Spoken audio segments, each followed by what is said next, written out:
Everyone, good morning, नमस्कार, प्रणाम। आप सब बच्चों का मैं अपने इस सुंदर से ब्यूटीफुल से चैनल में फिर से स्वागत करती हूँ। और आज का बेटा हमारा जो चैप्टर है वो बायोलॉजी और केमिस्ट्री का एक संगम है, एक मिश्रण है। और चैप्टर का नाम है बायोमोलिक्यूल्स, जो कि अक्सर स्टूडेंट कहते हैं कि ma'am it is one of the difficult chapter of biology. लेकिन आज के इस सेशन के बाद बच्चे आप लोग बोलेंगे कि क्या है बायोमोलिक्यूल में, लप्पू सा तो ये चैप्टर है। बहुत ही सिंप्लीफाइड और इंटरेस्टिंग और इजी वे में हम बायोमोलिक्यूल को समझेंगे। कृपया करके अपनी पेंसिल और कॉपी हाथ में ले लें और चलिए शुरू करते हैं डिस्कस करना अपना ये इंपॉर्टेंट चैप्टर बायोमोलिक्यूल्स। आइए चलिए श्री गणेश करते हैं बायोमोलिक्यूल चैप्टर का। भी बायोमोलिक्यूल्स, पहली बात होते क्या है? बायोमोलिक्यूल्स का मतलब है वो मॉलिक्यूल जो सेल के अंदर पाए जाते हैं। ऑल कार्बन कंटेनिंग या organic molecules, all carbon containing molecules present in the cell are called as biomolecules। अब आप सब बच्चों को पता है molecules एटम्स के मिलने से, एक दूसरे के साथ मिलने से बनते हैं। एटम्स या एलिमेंट्स, जैसे एलिमेंट्स हमारे धरती की क्रस्ट में है, मिट्टी में है, वैसे ही एलिमेंट्स हमारे शरीर में सारे सेल्स में मौजूद होते हैं।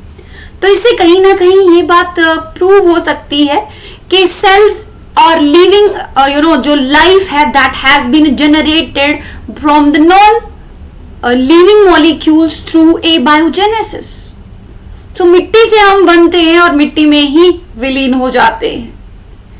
डियर, अगर आप अर्थ क्रस्ट और सेल को इमेजिन करते हो, कंपेयर करते हो, कोई ज्यादा डिफरेंस नहीं होता एलिमेंट्स का। जैसे एलिमेंट्स अर्थ क्रस्ट में है वैसे ही एलिमेंट आप सबके सेल्स में मौजूद होते हैं। लेकिन एक थोड़ा सा डिफरेंस है कि लिविंग सेल के अंदर कार्बन और हाइड्रोजन की मात्रा अर्थ क्रस्ट में जो कार्बन और हाइड्रोजन है उसकी तुलना में ज्यादा होती है। So we must be knowing that relative abundance of carbon and hydrogen is more in the cell compared to earth crust. All right, compared to earth crust.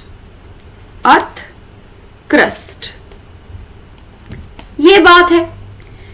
और एक और इंपॉर्टेंट चीज कि सबसे ज्यादा अबंडेंट एलिमेंट सेल के अंदर है oxygen. Most abundant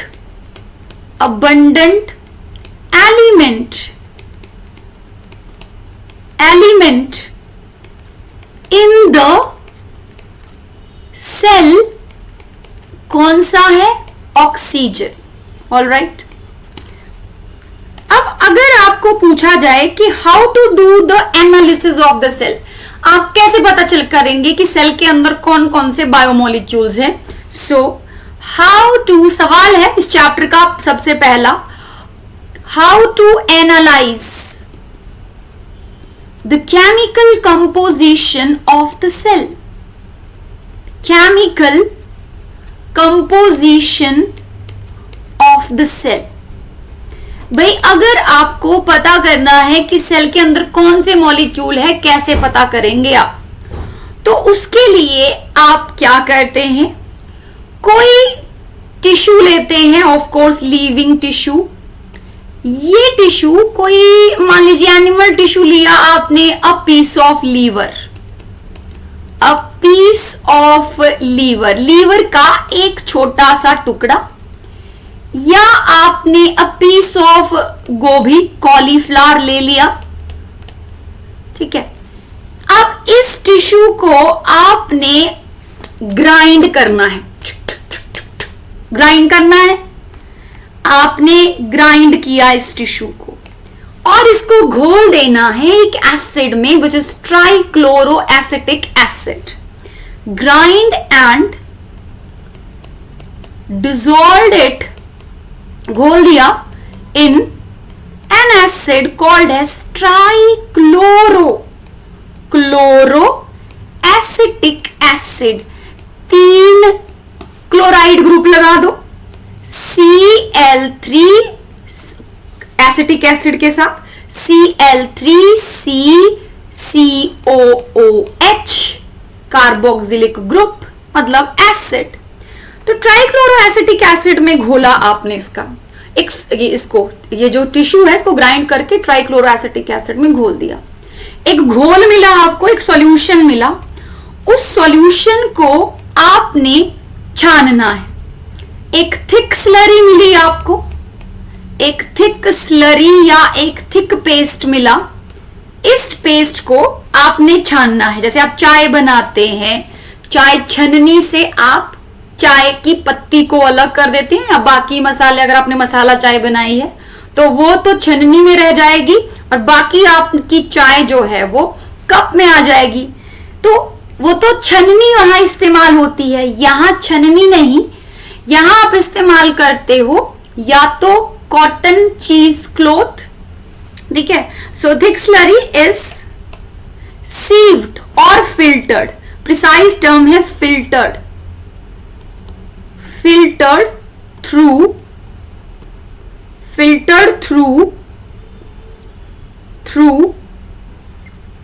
one second, it is filtered through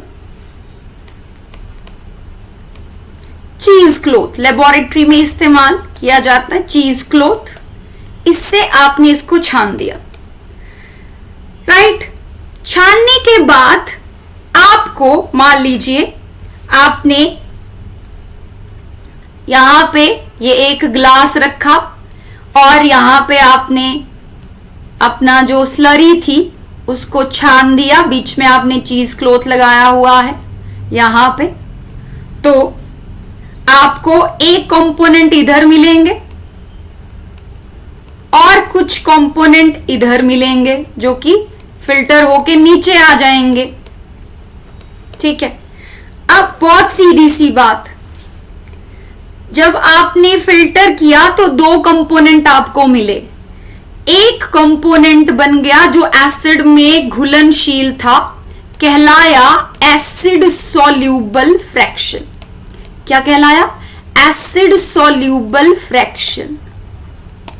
acid soluble fraction में छोटे छोटे बिल्कुल पिद्दू पिद्दू बायोमोलिक्यूल्स प्रेजेंट होते हैं।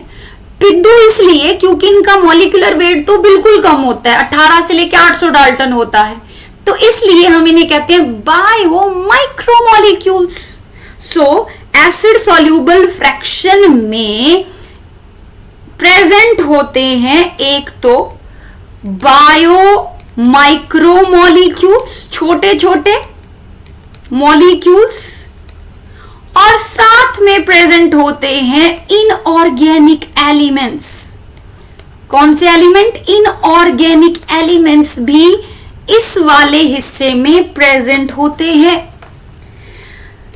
ये वाला हिस्सा जहां मोटे मोटे ये मॉलिक्यूल रह गए, ये जो मोटे मोटे मॉलिक्यूल हैं ये एसिड में घुलनशील नहीं थे, सो ये वाला फ्रैक्शन बन गया एसिड इनसॉल्यूबल फ्रैक्शन।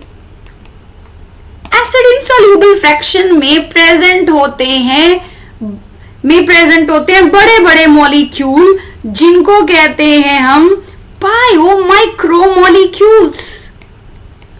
इसमें प्रेजेंट होते हैं बायो माइक्रोमोलिक्यूल्स, क्योंकि उनका मॉलिक्यूलर वेट ज्यादा होगा, बड़े बड़े होंगे ये। जनरली 10,000 डाल्टन से इनका मॉलिक्यूलर वेट ज्यादा होता है, इसलिए कहलाते हैं bio micromolecules. All right, remember जो एसिड सॉल्यूबल फ्रैक्शन है that represent the cytoplasmic components या cytoplasmic constitution of the cell. मतलब साइटोप्लाज्म में जितने मॉलिक्यूल्स होंगे वो एसिड सॉल्यूबल फ्रैक्शन में पाए जाते हैं according to NCERT. So all points of NCERT should be cluster clear in our brain कि भाई साहब जो एसिड सॉल्यूबल फ्रैक्शन होता है इसमें मौजूद होते हैं साइटोप्लाज्म की चीजें. तो इट रिप्रेजेंट साइटोप्लाज्मिक कॉन्स्टिट्यूएंट्स या कंपोनेंट्स. जबकि एसिड इनसॉल्यूबल फ्रैक्शन में दोनों चीजें होंगी. इसमें साइटोप्लाज्म की कुछ चीजें और ऑर्गेनेली, सेल के अंदर जितने भी ऑर्गेनेलीज होते हैं उनके सारे मॉलिक्यूल जो होंगे वो इधर इस वाले जोन में पाए जाएंगे एसिड इनसॉल्यूबल फ्रैक्शन में. कृपया करके नोट डाउन करते जाएं और मैं आगे इस तरह से इसको स्क्रॉल करती रहूंगी बेटे. राइट तो जो बायोमाइक्रोमोलिक्यूल्स हैं भाई उनको देखते हैं कैसे है ये. इनका मॉलिक्यूलर वेट जो है 18 से लेके 800 डाल्टन है. 18 से लेके 800 डाल्टन तक इनका मॉलिक्यूलर वेट है. ये जो होते हैं there are thousands of, very important point of NCERT, there are thousands of the छोटे छोटे molecules found in the acid soluble fraction. जबकि बायोमाइक्रोमोलिक्यूलर फ्रैक्शन में सिर्फ 4 ही मॉलिक्यूल पाए जाएंगे. राइट बायोमाइक्रोमोलिक्यूल में जो मेन छोटे छोटे मॉलिक्यूल्स हैं वो हैं अमीनो एसिड्स, दूसरे हैं न्यूक्लियोटाइड्स, तीसरे है बिल्कुल simple sugar called as monosaccharides, और चौथे है हमारे पास next type of, no there are 3 only, amino acids, nucleotides और monosaccharides, 3 main micromolecules. Now remember macromolecular fraction में जो मॉलिक्यूल्स होंगे उनका मॉलिक्यूलर वेट होगा मोर देन 10,000 डाल्टन. अब इनका molecular wait more than 10,000 Dalton है रिमेंबर, और यूजुअली ये पॉलीमर होते हैं. यूजुअली छोटे छोटे मॉलिक्यूल, एक एक मॉलिक्यूल जुड़ेगा, माइक्रोमोलिक्यूल जुड़ेगा और जुड़ जुड़ के मैक्रोमोलिक्यूल बनाएगा. तो बहुत सारे अमीनो एसिड जुड़ेंगे एक दूसरे के साथ और पहला मैक्रोमोलिक्यूल बनाएंगे which is called as proteins. तो यहां पाए जाएंगे पहले तो प्रोटीन्स. न्यूक्लियोटाइड एक दूसरे के साथ प्यार से, बंधन से जुड़ेंगे और बनाएंगे न्यूक्लिक एसिड. बॉन्ड बनाएंगे एक दूसरे के साथ और बन जाएंगे न्यूक्लिक एसिड्स. मोनोसेकेराइड्स भी एक दूसरे के साथ जुड़ेंगे और बनाएंगे पॉलीसेकेराइड्स. तो याद रखिए कि ये तीनों असल में ट्रू मैक्रोमोलिक्यूल्स हैं. ये सही मायने में मैक्रोमोलिक्यूल्स क्यों हैं आपसे पूछा जाए कि तुमने बोल तो दिया ट्रू मैक्रोमोलिक्यूल है, क्यों? तो आप कहेंगे वो इसलिए क्योंकि इनका मॉलिक्यूलर वेट 10,000 डाल्टन की रेंज में होता है या उससे ज्यादा होता है. So dear, they are true macromolecules because they have molecular weight of 10,000 or more. So they are true macromolecule. इनके साथ एक और बंदा यहां पाया जाता है और उसका नाम है लिपिड्स. कौन सा बंदा? लिपिड्स. लिपिड्स जो है, remember, they are not strict macromolecule. वो सही मायने में मैक्रोमोलिक्यूल नहीं है. सही मायने में मैक्रोमोलिक्यूल नहीं है मतलब ये कि इनका जो मॉलिक्यूलर वेट है वो 800 डाल्टन से कम है. 800 डाल्टन से कम है मॉलिक्यूलर वेट, तब तो ये एसिड सॉल्यूबल फ्रैक्शन में होने चाहिए थे. ये इधर क्या कर रहे हैं? मैक्रोमोलिकुलर फ्रैक्शन में ये क्या कर रहे हैं? सो ये एसिड इनसॉल्यूबल फ्रैक्शन में इसलिए पाए जाते हैं कि जब आपने लीवर सेल्स और कॉलीफ्लावर सेल्स को ग्राइंड किया तो आपने सेल मेम्ब्रेन को तबाह कर दिया। सेल मेम्ब्रेन्स में फॉस्फोलिपिड्स प्रेजेंट होते हैं बाइलेयर की फॉर्म में। जब आप सेल मेम्ब्रेन को डिसरप्ट करते हो तो जो फॉस्फोलिपिड्स होते हैं या लिपिड्स होते हैं वो एग्रीगेट होके कुछ गोलाकार स्ट्रक्चर्स या वेसाइकल लाइक स्ट्रक्चर्स बनाते हैं और वो vesicle like structures acid insoluble होते हैं। सो रिमेंबर, अगर आपको एजर्शन पूछा जाए कि बोला जाए कि lipids are not strict macromolecules, आप कहेंगे यस।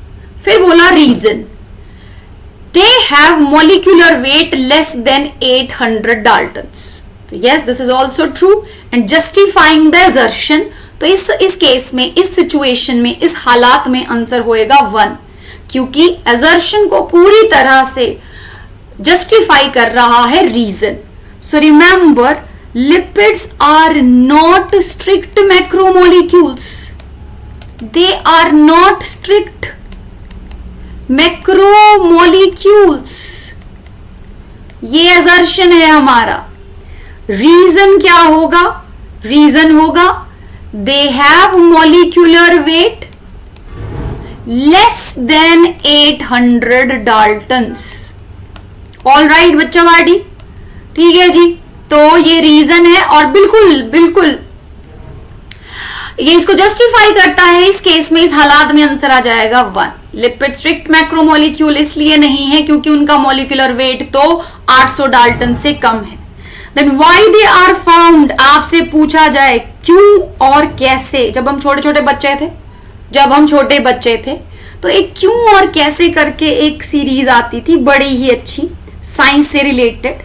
सो डियर, यहां भी आपसे पूछा जाए कि ये क्यों एसिड सॉल्यूबल फ्रैक्शन में पाए गए, अगर ये एसिड सॉल्यूबल होने चाहिए थे, अगर ये एसिड सॉल्यूबल फ्रैक्शन में होने चाहिए थे। तो मैंने आपको अभी समझाया कि during grinding of the sales,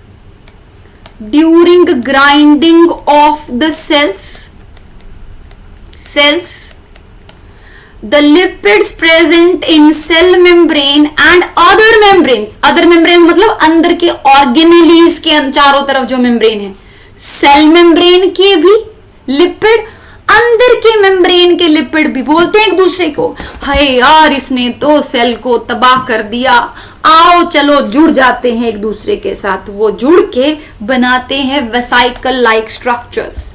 so during grinding of the cells, lipids present in the membrane, in the cell membranes, NCERT कहती है cell membranes and other membranes,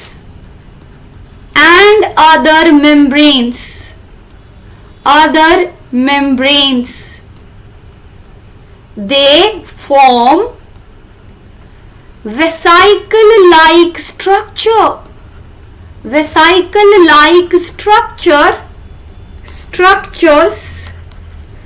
which are acid insoluble, which गोलाकार structure बनाते हैं, सीधी सी बात, गोल गोल structure बनाते हैं ये, which are acid insoluble,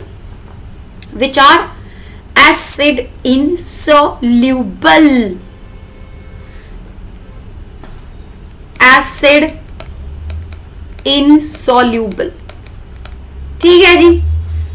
तो होपफुली ये आपको यहां पर समझ में आया कि लिपिड का लोचा क्या है, क्यों ये मैक्रोमोलिकुलर फ्रैक्शन में पाए जाते हैं। ऑल राइट जी, ये तो हुआ केमिकल एनालिसिस आपने कैसे करनी है सेल की। मैंने यहां से लेके आपको केमिकल एनालिसिस बताई सेल की। एसिड में घोलो, एसिड में जो घुलेंगी चीजें वो एसिड सॉल्यूबल फ्रैक्शन में, और एसिड में नहीं घुलेंगी वो एसिड इनसॉल्यूबल फ्रैक्शन में। एसिड इनसॉल्यूबल फ्रैक्शन में मात्र 4 ही चीजें हैं, प्रोटीन, न्यूक्लिक एसिड, पॉलीसेक्राइड और लिपिड। तो चौथी चीज है वो असल में यहाँ की नहीं है, क्योंकि इसका मॉलिक्यूलर वेट तो 800 डाल्टन से कम है। तो ये एसिड सॉल्यूबल फ्रैक्शन में आ जाती है, क्योंकि ग्राइंडिंग ऑफ सेल्स के दौरान ये वह साइकिल लाइक स्ट्रक्चर बनाती है भाई। ऑल राइट, ठीक है जी। अब हम आगे चलते हैं।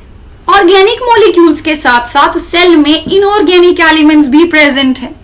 सो एनसीईआरटी कहती है हाउ टू एनालाइज, एक सवाल आता है, how to analyze the inorganic elements, inorganic elements of the cell, of the cell.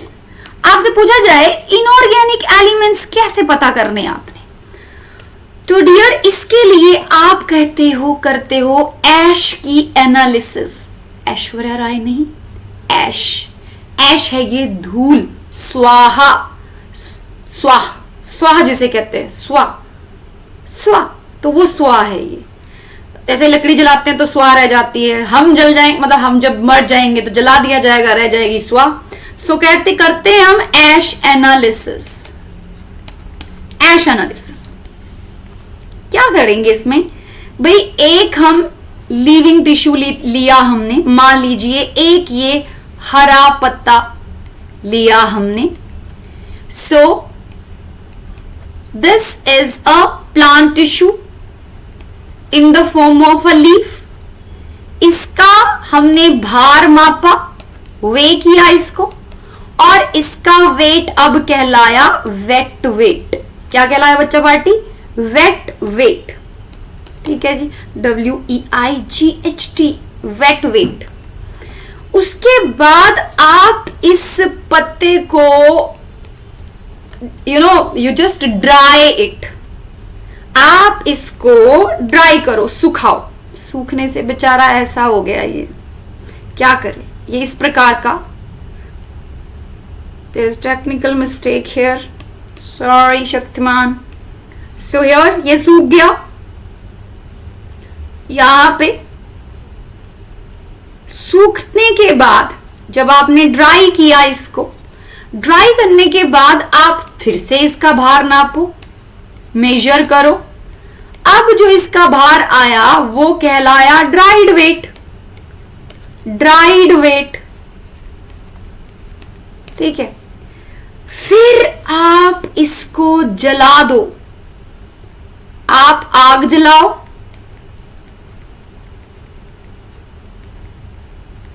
और इसको जला दो, आप बर्न इट। बर्न करने से जो ऑर्गेनिक मैटर है, इसका जो लिविंग मैटर है या ऑर्गेनिक बायोमोलिक्यूल्स हैं, वो इवापोरेट हो जाते हैं, वो पंचतंत्र में विलीन हो जाते हैं, इवापोरेट हो जाते हैं इन द फॉर्म ऑफ, किसकी फॉर्म में, in the form of carbon dioxide and water vapours. निकल गया सब कुछ, बच गई स्वाह, एश। सो रिमेन्स, जो बच गए इसको कहा हमने ऐश, और इस ऐश में प्रेजेंट होते हैं inorganic elements in the form of calcium, magnesium, sodium, chlorine etcetera.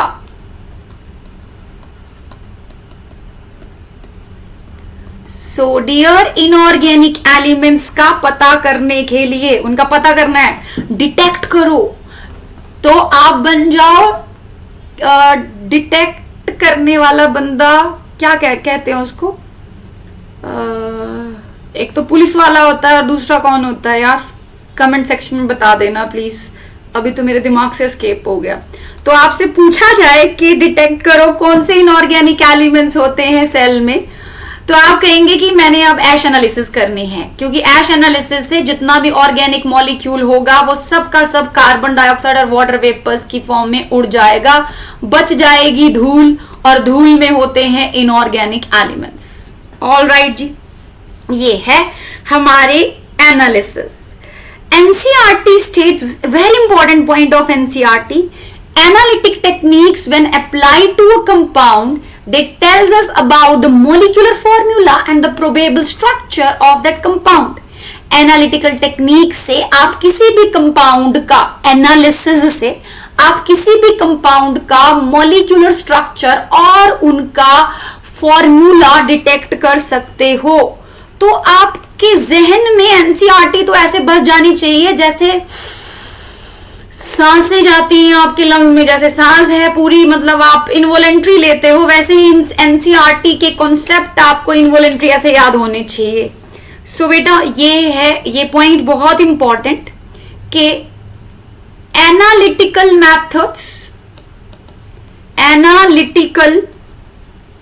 methods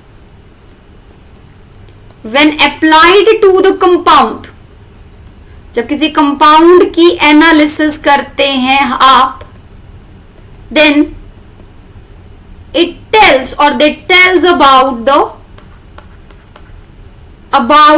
इसको थोड़ा ऊपर ले जाना पड़ेगा, it tells about the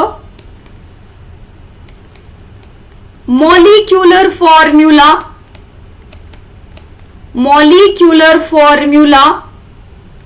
and probable structure of that compound. So this is very important to know. All right. So अब इसके बाद आइए ये सीखते हैं कि सेल पूल में कौन कौन सी चीजें होती है। आपसे पूछा जाए कि भाई साहब सेल पूल क्या है, आप बोलते हैं चीजें तो कौन सी है वो बाद में पता करते हैं, सेल पूल है क्या? तो sum of all organic and inorganic चीजें of the cell form of pool. ये पूल है एक तरह का, और इस पूल में ऑर्गेनिक और इनऑर्गेनिक चीजें भी हैं। सबसे ज्यादा है आपके और हमारे सेल्स के अंदर जल। सो यस, जल ही जीवन है। रिमेंबर, पानी, वाटर सेल के अंदर होता है 70 से 90%। सो most abundant chemical present inside the cell is what? Answer is pani. Most abundant chemical present inside the cell is water. Most abundant biomolecule पूछा जाए आपसे कि सबसे ज्यादा abundant biomolecule कौन सा है? एक सेकेंड बेटे। मोस्ट अबंडेंट बायोमोलिक्यूल पूछा जाए आपसे तो आप कहेंगे कि वो बंदी है प्रोटीन्स। प्रोटीन्स नामक ये जो बायोमोलिक्यूल है लगभग 10 से 15% होता है सेल में। तो most abundant biomolecule of the cell is most abundant biomolecule of cell कौन हुआ? बोलो बच्चे बाड़ी, प्रोटीन्स। कौन हुआ? प्रोटीन्स। मोस्ट अबंडेंट बायोमोलिक्यूल है प्रोटीन। प्रोटीन का हाफ कर दो, तुम इसको आधा कर दो, अगला वाला मॉलिक्यूल मिल जाएगा तुम्हें थोड़ा सा यहां पे। अगला वाला जो मॉलिक्यूल है वो है न्यूक्लिक एसिड। न्यूक्लिक एसिड की मात्रा परसेंटेज सेल में है लगभग 5 to 7%। फिर उसके बाद आप इसको हाफ कर दो न्यूक्लिक एसिड की परसेंटेज को, अगला बंदा आ जाएगा which is after nucleic acid you have the carbohydrates होते हैं भाई साहब लगभग 3% सेल के अंदर। उसके बाद है लिपिड्स होते हैं लगभग 2%। बच गया आगे जो इनऑर्गेनिक आयंस होते हैं वो होते हैं लगभग 1%। तो ये पूरा सेल्यूलर पूल है। इसमें डिसेंडिंग ऑर्डर में मॉलिक्यूल्स पूछे जाएं तो सबसे ज्यादा मात्रा में है पानी, उससे कम प्रोटीन, उससे कम न्यूक्लिक एसिड, उससे कम कार्बोहाइड्रेट, उससे कम लिपिड और सबसे कम मात्रा में है ions, right. So this is the cellular pool of the cell. Most abundant chemical पूछा जाए तो आप कहेंगे पानी, मोस्ट अबंडेंट बायोमोलिक्यूल पूछा जाए तो आप कहेंगे प्रोटीन्स। ठीक है जी। So that is about the about the general account. ये तो भूमिका है इस चैप्टर की थोड़ी सी। अब रिमेंबर, सेल के अंदर जो बंदे काम में लगे हुए हैं, सेल के अंदर जो बंदे काम में लगे हुए हैं या मेटाबॉलिक रिएक्शंस को एग्जीक्यूट कराते हैं, ये सारे जो बायोमोलिक्यूल्स हैं इन्हें आप मेटाबोलाइट्स भी कह देते हो। तो मेटाबोलाइट्स मतलब जो मॉलिक्यूल सेल के अंदर पाए जाते हैं उनको आप मेटाबोलाइट्स टर्म भी दे देते हो। तो सेल के अंदर 2 प्रकार के मेटाबोलाइट्स पाए जाते हैं, 2 तरह के। पहले तरह के हैं प्राइमरी मेटाबोलाइट। जो प्राइमरी मेटाबोलाइट होते हैं, प्राइमरी नाम से पता चल रहा है, प्राइमरी मेटाबोलाइट जिनका प्राइम फंक्शन है, भैया इनका स्पेसिफिक काम है सेल के अंदर, इनका डेफिनेट आइडेंटिटी देख सकते हो तुम उसको कि अच्छा ये शुगर है, ये तो सेल को एनर्जी प्रोवाइड कर रही है, अच्छा ये अमीनो एसिड है, ये तो जुड़ जुड़ के प्रोटीन बनाएगा, अच्छा ये न्यूक्लियोटाइड है, ये न्यूक्लिक एसिड बनाएगा। तो जिन मॉलिक्यूल्स का डेफिनेट और आइडेंटिफिएबल पहचानने लायक रोल होता है सेल्स के अंदर कहलाते हैं प्राइमरी मेटाबोलाइट्स। सो क्या होते हैं प्राइमरी मेटाबोलाइट्स? वो molecules which are having definite and identifiable roles, identifiable functions in all the cells, और सब सेल्स में पाए जाते हैं ये। तो आप लोग पूछ रहे भैया नाम तो बोल दिया तूने, एग्जाम्पल बता तो जाने। तो आप कहेंगे क्यों नहीं, एग्जाम्पल है शुगर, एग्जाम्पल है अमीनो एसिड्स, एग्जाम्पल है न्यूक्लियोटाइड्स, ये सब के सब हैं प्राइमरी मेटाबोलाइट्स। लेकिन अगर आप देखोगे कुछ सेल्स को, उनमें सेकेंडरी मेटाबोलाइट्स भी पाए जाते हैं। सेकेंडरी मेटाबोलाइट के मायने हैं, अच्छा हाँ, पहली बात कि भाई साहब कौन से सेल्स में पाए जाते हैं, तो आप कहेंगे बैक्टीरियल, फंगल और प्लांट सेल्स में पाए जाते हैं। कौन कौन से सेल्स में? बैक्टीरियल, फंगल और प्लांट सेल्स में पाए जाते हैं सेकेंडरी मेटाबोलाइट्स। तो फर्स्ट इंपॉर्टेंट पॉइंट, कहां पाए जावत ये, तो आपको पता होना चाहिए भाई साहब, they are found in bacterial, ठीक है, फंगल और प्लांट सेल्स। एनिमल सेल्स में नहीं होते, हम में नहीं होते, ये इन्हीं सेल्स में पाए जाते हैं। सेकेंडरी मेटाबोलाइट वो मॉलिक्यूल्स होते हैं जिनका इन सेल के अंदर कोई स्पेसिफिक रोल नहीं होता है। इन सेल्स को कुछ नहीं, वो कुछ उनके काम के नहीं होते वो, लेकिन फिर भी होते हैं। अब मैं आपको पहले और बार बार बताती हूं, मैं ऑफलाइन में बच्चों को बताती हूँ कि दुनिया में हर चीज के होने के मायने हैं। सो भाई साहब इनके होने के क्या मायने हैं इन सेल में, अगर कोई यूज नहीं है, कोई इस्तेमाल नहीं हो रहा, तो इनका role, most of them are useful for human welfare. हम अपनी जरूरत की चीजें यहां से निकालते हैं या इन प्रोडक्ट्स को, इन मॉलिक्यूल्स को अपनी जरूरत के लिए इस्तेमाल करते हैं। And they have ecological importance as well, ecologically भी ये जरूरी होते हैं। तो 2 इंपॉर्टेंट सेकेंडरी मेटाबोलाइट्स की, पहली, most of them are having ecological importance and some of them are useful in human welfare.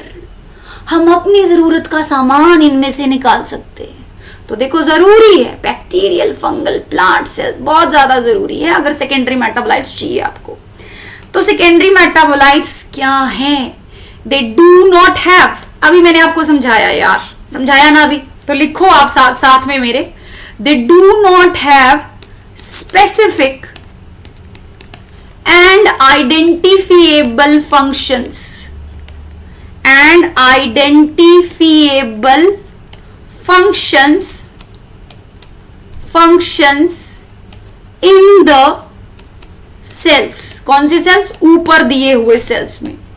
Remember most of them, थोड़ा ऊपर ले जाएंगे, मेरी तस्वीर नहीं तो इस सारे लिखे हुए शब्दों को छुपा लेगी, और बिल्कुल नहीं छुपाना मैंने कंटेंट। अब मैं जैसे ऑफलाइन में पढ़ाती हूँ वैसे ही ऑनलाइन में पढ़ाने वाली हूँ। अब मैं बिल्कुल बिंदास बिना डर के पढ़ाने वाली हूँ। बेटा पहले मुझे ना बहुत फोबिया था कैमरे का, बहुत फोबिया है मुझे, डर है मुझे।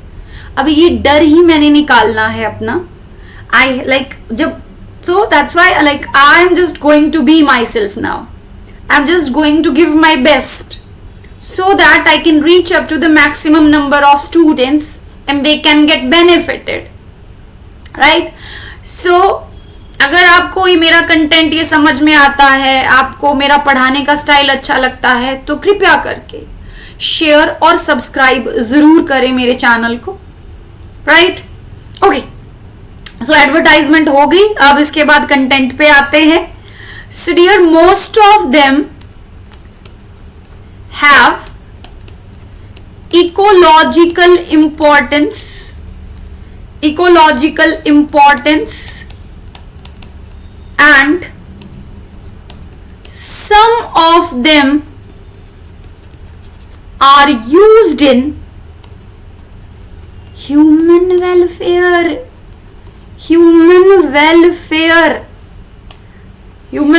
मतलब अपनी जरूरत के लिए इस्तेमाल करते हैं इनको, ठीक है जी। तो अब हम सीखेंगे, स्लाइड की आप स्क्रीनशॉट ले सकते हैं बेटे, ठीक है। अब हम लिखें, अब हम समझिए कौन कौन से सेकेंडरी मेटाबोलाइट्स क्या क्या काम करते हैं, कौन कौन से सेकेंडरी मेटाबोलाइट्स जो है या और उनके एग्जांपल्स।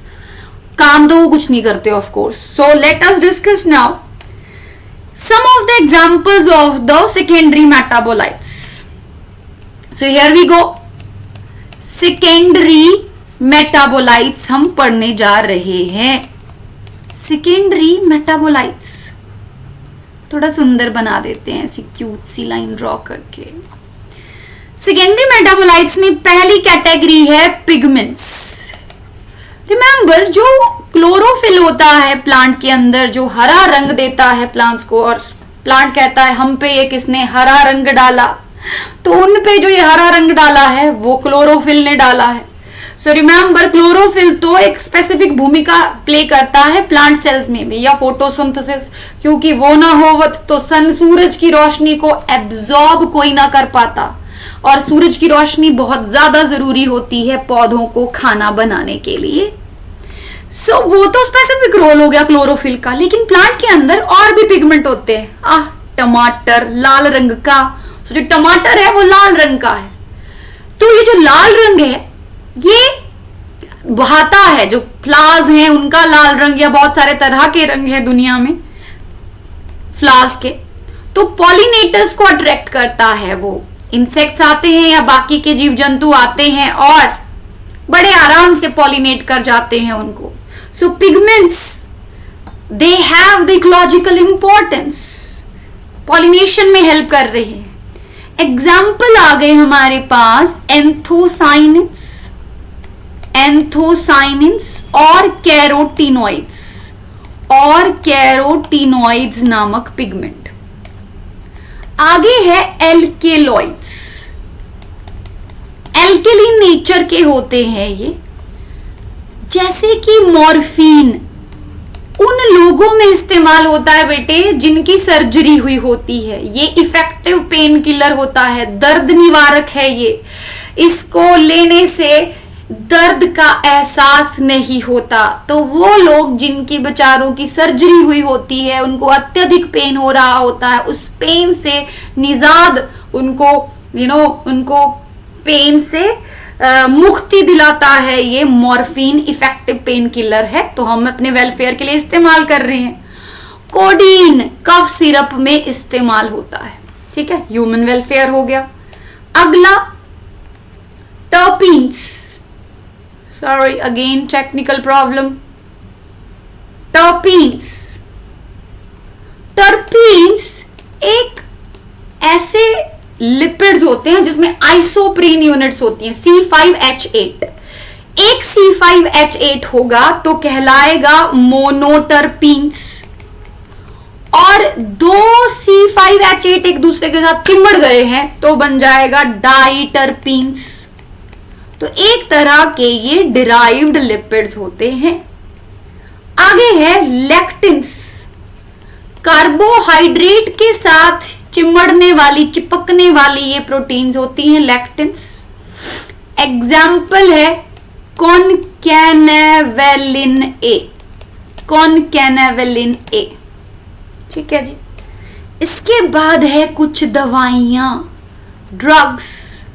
रिमेंबर ड्रग्स का मतलब दवाई होता है, मेडिकल टर्म है ये ड्रग्स। सो ड्रग्स एग्जाम्पल है विनक्रिस्टिन और विनब्लास्टिन, जो कि कैथेरेंथस रोजियस प्लांट से मिलती है और एक तरह की कीमोथेरेपिक ड्रग होती है। कैंसर सेल को ठिशकुम ठिशकुम मारने के लिए इस्तेमाल होती है, ये किल करने के लिए इस्तेमाल होती है। लेकिन अगेन ये नॉन स्पेसिफिक होती हैं, तो जितने भी रैपिडली डिवाइडिंग सेल होते हैं शरीर में सबको मारना शुरू कर देती है। इनको नहीं पता चलता भैया किसको मारना है किसको नहीं मारना है। तो एक तरफ कैंसर सेल रैपिडली डिवाइड हो रहा है, दूसरी तरफ ब्लड सेल्स जो है वो रैपिडली डिवाइड हो रहे हैं या बन रहे हैं। तो क्या करता है, जो विनब्लास्टिन और विनक्रिस्टिन होता है कैंसर सेल को भी मार देता है और ब्लड सेल्स और आरबीसी को भी मार देता है, जिस वजह से कैंसर सेल तो मरेंगे ही, साथ में आरबीसी काउंट भी घट जाएगा। इंसान को साइड इफेक्ट होता है कीमोथेरेपी के दौरान blood loss, that is anaemia. साथ में हेयर रूट के जो फॉलिकुलर सेल्स होते हैं या हेयर फॉलिकल्स होते हैं वो भी खत्म हो जाते हैं, डिस्ट्रॉय हो जाते हैं। तो ये भी खत्म होना शुरू हो जाते हैं, जिस वजह से बाल्डनेस या हेयर लॉस कंडीशन आ जाती है। तो रिमेंबर, जो इंसान कीमोथेरेपिक दवाइयां ले रहा होता है उसको दो साइड इफेक्ट होते हैं, एक तो उसको एनीमिया होगा बेचारे को और दूसरा उसका हेयर लॉस होगा, राइट। तो क्योंकि ये ड्रग जो है वो नॉन स्पेसिफिक है। विनब्लास्टिन हो गया, और ये वाली जो एक दवाई है क्यूरक्यूमिन, ये हमारी हल्दी में पाई जाती है curcumin. It is also having anti cancer properties. ठीक है जी, ये हो गई ड्रग्स। ठीक है, these are drugs. After that we have toxins. कुछ टॉक्सिन्स हैं जो मोनोक्लोनल एंटीबॉडी के साथ चिपकाई जाती हैं और स्पेसिफिकली सिर्फ कैंसर सेल को मारती हैं। इनको आप इम्यूनोटॉक्सिन कहते हैं। ये साइंटिस्ट ने बोला कि यार ये जो विनब्लास्टिन है अजीब नहीं है, ये कि बॉडी के नॉर्मल सेल को भी मारी जा रही है। हमें ऐसी दवाई इजाद करनी है, डेवलप करनी है जो सिर्फ और सिर्फ कैंसर सेल को मारे। तो साइंटिस्ट ने डिवाइस की है इम्यूनोटॉक्सिन्स। इम्यूनोटॉक्सिन क्या होती है, मोनोक्लोनल एंटीबॉडीज होती है, उनके साथ चिपकाई होती है toxin. Monoclonal antibodies cancer cell के स्पेसिफिक होती है। मोनोक्लोनल एंटीबॉडी कैंसर सेल के साथ चिमड़ेंगी, चिपकेंगी और साथ में इस टॉक्सिन को इन सेल के अंदर इंट्रोड्यूस कर देंगी, अब्रिन और रिसिन, और इन सेल का खत्म कर देंगी, इनको मार देंगी। सो एग्जाम्पल है अब्रिन और रिसिन। अब्रिन और रिसिन ये दो तरह के toxins. Last are polymeric substances. Polymeric substances बहुत इंपॉर्टेंट। पॉलीमेरिक सब्सटेंसेस में आता है आपका रबर, आता है गम दिल वाला नहीं, चिपकाने वाला। रबर है, गम है, और बहुत अत्यधिक इंपॉर्टेंट सेल्यूलोज। याद रखो, सेल्यूलोज प्राइमरी मेटाबोलाइट नहीं है, सेकेंडरी मेटाबोलाइट है, क्योंकि प्लांट की मेटाबॉलिक रिएक्शन में इसका कोई रोल नहीं है। लेकिन लेकिन लेकिन लेकिन सेल्यूलोज से हम बनाते हैं पेपर, सेल्यूलोज से हम बनाते हैं कार्बोक्सी मिथाइल सेल्यूलोज, जो कि एक इमल्सिफायर की तरह इस्तेमाल होता है। सेल्यूलोज से हमें या प्लांट से हमें लकड़ी मिलती है जिससे हम फर्नीचर बनाते हैं, right? So cellulose is not a primary metabolite. याद रखना है तुमने, कैसा मेटाबोलाइट है ये? It's a secondary metabolite. तो सवाल जो यहां पर बनते हैं वो ये कि भाई साहब कौन सा इनमें से नीचे दिए हुए एग्जाम्पल में से कौन सा एक सेकेंडरी मेटाबोलाइट भी है और एक ड्रग भी है? एक सेकेंडरी मेटाबोलाइट है और एक पॉलीमेरिक सब्सटेंस भी है. तो you must be knowing rubber, gum, cellulose, they are secondary metabolites as well as polymeric substances. ठीक है. सो होपफुली आपको ये जो एक एक भूमिका है वो समझ में आई इस चैप्टर की. जस्ट भूमिका, जैसे दिवाली या कोई भी ऐसे लिखने से पहले हम भूमिका लिखते थे, वैसे ही कोई भी चैप्टर समझने से पहले हम एक भूमिका उसकी समझते हैं कि अक्सर में इसमें है क्या चीज जो हम पढ़ने वाले हैं या देखने वाले हैं. तो होपफुली आपको ये भूमिका समझ में आई. एक ट्रेलर था इस चैप्टर का. असल जो पिक्चर है वो अभी शुरू होएगी. सो वो शुरुआत करेंगे हम अमीनो एसिड्स नामक बायोमोलिक्यूल से, which will be coming in the next video of mine. Till then you take care of yourself. Good luck, शब्बा खैर, प्रणाम, सत श्री अकाल and राम राम बच्चा पार्टी. Stay happy always.